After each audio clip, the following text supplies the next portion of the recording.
हे महल विष्णु, तुम नाना प्रकार की यथा योग सृष्टि करो, यथा योग सृष्टि करो, तुम सृष्टि का निर्माण करो, दे दिए। और जो पाप के मार्ग पर चलने वाले दुष्ट आत्मा है उनका संहार भी तुम करो। बोल सच्चे अब इसमें तुम भगवान को दोष लगाओगे, भाई मारेंगे क्यों? भाई दुष्ट पापी की तो मौत तय है, उसके कुकर्म होना तय है, उसका नरक में जाना तय है। इसमें गलती क्या? भाई इसमें भगवान ने क्या कहा कि आप सृष्टि का निर्माण करिए और जो पाप के मार्ग पर चलने वाले दुष्ट आत्मा है ना, उनका संहार करने में कारण बन जाओ, उनका संहार भी तुम करो। ये 5 कोस की भगवान शंकर बोले, हे विष्णु, ये 5 कोस की 5 कोस का लंबा चौड़ा, लंबाई गुणित चौड़ाई बराबर क्षेत्रफल काशी धाम मुझे बहुत प्रिय है, केवल मेरी आज्ञा चल सकती है। भगवान शंकर ने कहा कि इस जगह मेरी आज्ञा चलेगी। आप समझ, भगवान भी एकांतवास चाहता है और सिद्ध पुरुष भी एकांतवास चाहता है, महापुरुष भी एकांतवास चाहता है। आप समझ लेना, उसको भीड़ भड़का ये जबरदस्ती का संसारी वातावरण उसको बिल्कुल नहीं सुहाता है। एकांत चाहिए, जो वो भगवान से बात करता रहे, वो अपनी सिद्धियों से बात करता रहे, वो अपने वेदों से बात करता रहे। संत पुरुष कैसे होते हैं? वेदों से बात करते रहे, सिद्धियों से बात करते रहे और महापुरुषों से बात करते रहे और ज्ञानियों से। महापुराण जो हमारे ऋषिवर हैं, जो हमारे ऋषि हैं, जिन्होंने वेदों का ज्ञान अर्जित डॉक्टरेट की है, डॉक्टरेट, उनसे ज्ञान अर्जित करते और भीड़ में उनसे वो किससे बात करेंगे? मां तो भीड़ में जो बेटा जो बेटी वहां समझ में नहीं आएगी और उनकी बात को कोई समझेगा नहीं। आप अकेले में जब रहते हैं तो वेद शास्त्र, धर्म, ध्यान ईश्वर पर, परमात्मा पर, अपने आचरणों पर, सुधार पर, अपनी प्रतिज्ञा पर, अपने वचनों पर, अपनी साधना पर आपको बिल्कुल कंट्रोल करना पड़ता है। उस पर बिल्कुल एक अपने भाव का कवच डालना पड़ता है, अपनी साधना के भाव का कवच उस पर डालना पड़ता है, नहीं तो बह जाओ। पानी के पास अग्नि और अग्नि के पास पानी हो तो आग लगने में देर नहीं लगती, लेकिन अग्नि पानी को दूर करने के लिए साधना की आवश्यक और सत्पुरुष महापुरुषों का ज्ञान आवश्यक है। उसमें उसका बगाड़ बीच में दे दो, अग्नि और पानी दोनों दूर हो जाएंगे। वो सच्चे दरबार की जय।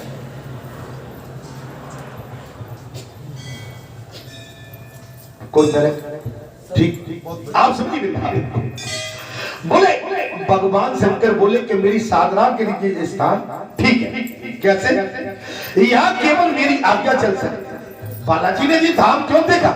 भाई बालाजी महाराज कहीं भी आके बस सकते थे। बालाजी ने कहा कि नहीं, यहाँ ज्ञान का अभाव है और जहाँ संतों की महामुनियों की पहली तपस्या का स्थान है, गौ का हद है। भगवान द्वापुर में भगवान कृष्ण ने आके यहाँ तक गौ चराई है और गौ के जहाँ पद चिन्ह है, इसलिए ये स्थान मेरे लिए उपयुक्त है। या राम की नाम की भक्ति का मैं डंका बजा सकता हूँ।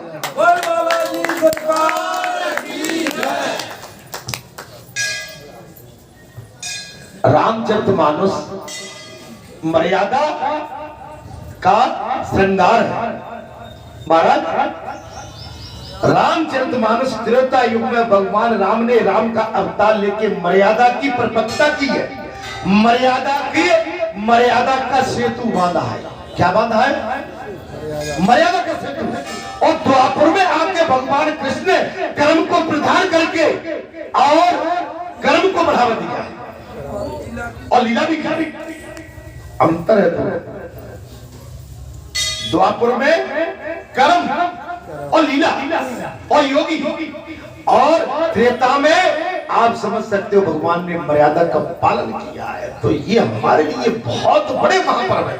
कल्याण बहुत ही महापर्व है हमारे लिए, ये महापर्व है। जिस भारत जैसी भूमि पर भगवान राम और भगवान कृष्ण के स्वरूप में विष्णु भगवान का अवतार होता है, जो पूरी लीला करते हमारे लिए बंदनी है। ये रज जाती ये मिट्टी हमारे लिए अमृत है, संजीवनी है। या जीने की कला, तपस्या का भाव, संस्कृति, मान सम्मान, साधना अर्चना, कीर्तन संकीर्तन, सबका सम्मान है इस भूमि पर। महाराज यमराज आदि जहां पर भगवान शंकर कहते हैं यहां केवल मेरी आज्ञा चल सकती, यमराज आदि दूसरों की नहीं। अभिमुक्त क्षेत्र में निवास करने वाले पापी जीवों का भी मैं ही शासक हूं। यमराज को भी आने की जरूरत नहीं, बोले मैं यहां करा जाऊं। भगवान शंकर ने साफ कह दी, बोले काशी में मेरी नगरी में यमराज का भी कोई काम नहीं है। ए ढोलक वाले भैया, अब बताओ इतनी गारंटी कोई दे सकता है तुम्हें? यहाँ यमराज नहीं आएगा। ढोलक वाले भैया, जहां मैं तुम्हें पीठ पे धर के अपने संग ले जाऊंगा।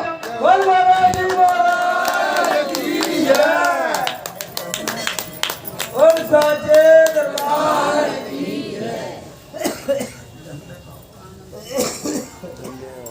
यहाँ का राजा केवल मैं हूँ, यहाँ का शासक मैं हूँ। भगवान शंकर ने कहा कोई दूसरा नहीं। काशी से 100 योजन दूर रहकर भी जो इस क्षेत्र का मनी मन स्मरण करता है वो पापों से पीड़ित नहीं होता। 100 योजन माने अपने यहाँ तक भी, यहाँ से भी आगे। आप काशी मान लो इसी को, अरे भैया कल्याणी कल्याण है, कहाँ जाते हो? ओ बाबा, तुम्हें वहां कथा नहीं मिलेगी जहां जाते हो, कथा तो केवल यही मिलेगी। वहां अमृत नहीं मिलेगा, अमृत केवल यहाँ मिलेगा। तुम्हें संजीवनी नहीं मिलेगी, संजीवनी केवल नहीं मिलेगा। तुम्हें वहां प्रेम नहीं मिलेगा, भगवान का प्रेम आशीर्वाद केवल आपको यहाँ मिलेगा। वहां मुक्ति का प्रावधान नहीं है, मैं गारंटी देता हूँ। सच्चा मन लगा दो, जहाँ मुक्ति का भी प्रावधान है। और बालाजी महाराज की जय। काशी में पहुंचकर मनुष्य उसके पुण्य से मोक्ष पद का भागी होता है। जो मन इंद्रियों को बस में रखकर काशी में बहुत समय तक निवास करके भी देव योग से अन्यत्र मृत्यु को प्राप्त होता है, वो भी स्वर्गीय सुख भोग कर अंत में काशी को ही प्राप्त। अचानक में मृत्यु आ जाए, निवास कहीं करे अनंत काशी के, वो काशी का ही उसको मोक्ष प्राप्त जन्म लेता है। अर्थात स्वर्गवास के बाद जो भगवान विश्वनाथ की प्रसन्नता के लिए काशी में न्याय पूर्वक धन देता है, न्याय का धन, जो काशी विश्वनाथ में न्याय का धन देता है अथवा निधन मृत्यु को प्राप्त होता है, वो धन है और वही धर्म का ज्ञाता है। वही तो धन है और वही धर्म का ज्ञाता है। 5 कोस का लंबा चौड़ा संपूर्ण अभिमुक्त क्षेत्र विश्वनाथ नाम से प्रसिद्ध एक ज्योतिर्लिंग स्वरूप है। ऐसा जानना चाहिए जैसे आकाश के एक देश में स्थित होने पर भी सर्वगति सूर्य मंडल को दिखाई देता है, ठीक उसी प्रकार विश्वनाथ केवल काशी में स्थित होकर भी सर्वव्यापी होने के कारण सर्वत्र उपलब्ध होते रहते हैं। सर्वव्यापी है सारे जगत में, तू ही तू अंतर्यामी है, तू सबका स्वामी है, तू अंतर्यामी है, तू सबका स्वामी है, तू ओ सारे जगत में तू ही तू अंतर्यामी है, तू सबका स्वामी है, तू अंतर्यामी है, तू सबका स्वामी है, तू ओ सारे जगत में तू ही अंतर्यामी है, तू सबका स्वामी है, तू अंतर्यामी है, तू सबका स्वामी है, तू सारे जगत में तू ही। इस ईश्वर ही ईश्वर की सृष्टि है, ईश्वर इसका मालिक है, ईश्वर इसका मुखिया है। हम तो केवल उसके प्यादे हैं, हम तो उनके निमित्त हैं। हम इस मृत्यु लोक में अपना अभिनय करने आए हैं, मनुष्य के कर्तव्यों का निर्वाहन करने आए हैं। मनुष्य का कर्तव्य क्या होना चाहिए? मनुष्य जैसा या पशुओं जैसा? पशुओं जैसा आप आचरण करेंगे तो अगले जन्म में आप फिर मनुष्य नहीं बन पाएंगे और मुक्ति का प्रावधान भी आपको प्राप्त नहीं हो पाएगा।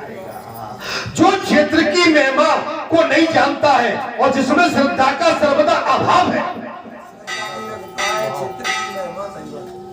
जो क्षेत्र की महिमा को न जाने काशी और जो भगवान के प्रति जिसकी आस्था ही न हो, बोले बालाजी धाम में चले तो चलते, वो महाराज मिलेंगे और वही कथा कहते रहते हैं महाराज। और जगह जाएंगे तो बहुत से लोग आ जाते हैं, नहीं महाराज, है ना। कछु रसिया कहते हैं, कछु मल्हार कहते हैं, है ना महाराज, कछु भाग भी कह देते हैं, जहाँ तो भजन मिलेगा मेरे भाई, है। लेकिन आजकल रसिया सुनने वाले बहुत है। कहा भाई रसिया आप जाओ कार्यक्रम में जाते हैं महाराज, सब चीज यही चीजें भी डिमांड करते हैं। इनकी डिमांड ज्यादा रहती है।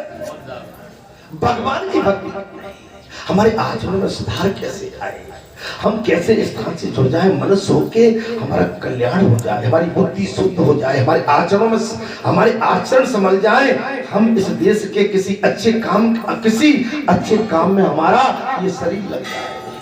हम ये क्यों नहीं सोचते महाराज? इसके लिए तो सोचना होगा। ये धन धान्य हवेली, ये महल दुबेले, ये तो महाराज नासवान है, लेकिन ये भक्ति का मार्ग, ये मंदिर, ये आपकी मैया का श्रृंगार, ये धाम, ये अजर अमर है। ये जब तक के लिए अमर हो गया, जब तक सूरज चांद रहेंगे, जब तक बालाजी धाम रहेंगे। बालाजी महाराज की जय।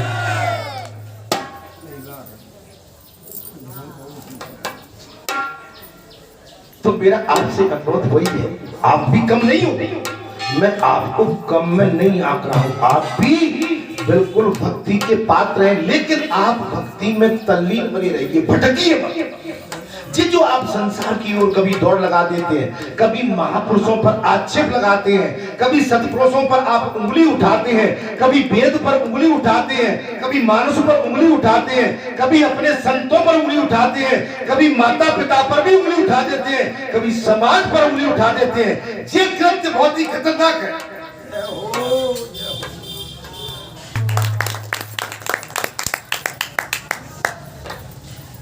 बाबा की जब लीला चली थी, आपको विश्वास नहीं होगा, बाबा मुझे उड़ाते थे। क्या करते थे? मैं आज कह रहा हूँ, मैं शरीर के मुझे रख के उड़ाते थे, आज भी उड़ता हूँ, आज भी मेरा शरीर उड़ता है, कभी कभी समुद्र पार हो जाता है, कभी कभी आसमान में। जब संसारी जीव मुझे लपकता है, झपटता है, मैं आज आपसे खुले मन से कह रहा हूँ कि आज भी जब संसार मेरी तरफ दौड़ता है तो मैं आसमान में उड़ जाता हूँ। मैं फेंकू नहीं हूं, मैं किसी को धोखा देने वाला नहीं हूं, मैं फेंकता नहीं हूं, लेकिन आज मुझसे बात निकल पड़ी तो मैंने कह दी कि मैं हाँ आसमान में उड़ता हूं।